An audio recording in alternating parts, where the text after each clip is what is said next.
Hi, this is Dennis. This is the 11th day of March in 2018, and I just finished writing an essay which is basically dealing with public schools in terms of funding, how they are funded.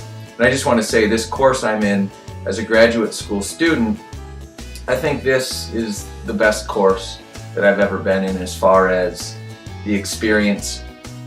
This is critical issues in education, dialogues and dialectics, and it's just incredible. I mean that with all of my heart. I do think as a student this is the most significant class that I've ever been in. What can I say? And it's only the first week. We've just concluded the first week of the semester, so I'm really encouraged, and I have such respect for our professor. From the little I know him, this is an online course, of course. And just from the first week, I have to say I have nothing but respect for this gentleman who's our professor, our instructor. Nevertheless, today I had a conversation with a couple of wonderful people, and in the context of concluding this essay and getting ready for week 2 in this class, some things came into focus in my mind. And I've been thinking about these things. I always think about these things one way or the other, but it really came to my mind today, and I want to share with you in this short recording that when I look at society, when I look at our education system, when I look at all of the things that are controversial and that should be discussed in society in terms of what we believe, how we communicate, politics, education, religion, economics, all of these things, I think about in so many places, and it doesn't really matter if it's low socioeconomic or in wealthy communities, but just this reality of children suffering, women suffering, and it's not to say men don't either, but I make this connection with the fact that when I spent a couple years with our community action program, working as the fatherhood support specialist, we implemented a program called the Nurturing Fathers program, which was created by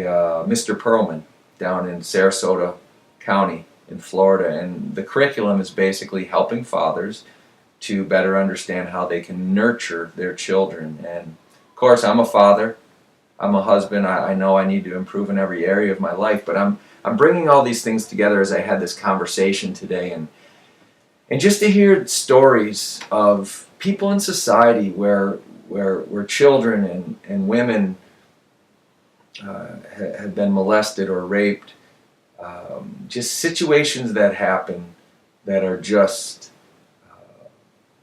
heart-wrenching and horrific and evil, if I may use that terminology. And in the context of this EDU 613 class, as I think about these controversial issues like how do we fund schools, and how does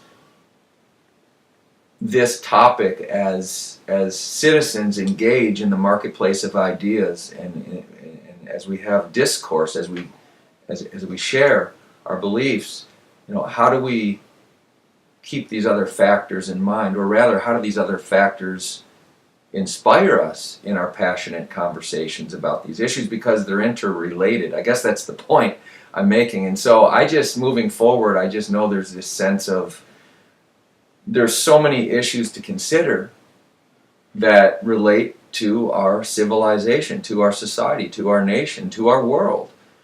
And this essay on school funding, it really brings in so many more factors than you would think. It's not static like so many controversial critical issues. They're dynamic, and for those of you who can read this research or this essay that I was able to produce, I hope it encourages you.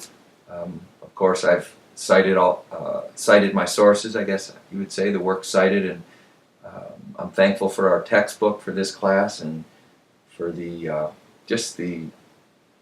thorough research that these authors were able to conduct and then therefore produce this textbook, which helped me to write this essay and will help me with other essays as the semester unfolds. And of course, I think this textbook will serve me well in the months and years to come because of my passion and what I feel I'm called to do, if you will, my sense of wanting to make a difference in the world in a Christian way, and also in the context of doing that in a secular society, and knowing those healthy boundaries with how we let our light shine to make a difference in our world. So I hope this information from week 1 encourages whoever may be viewing this and the content, and just support Joyful Tutor. I mean, this is a grassroots business my wife and I started when I was finishing teaching in North Carolina many years ago and moving on to other aspects of my career by faith.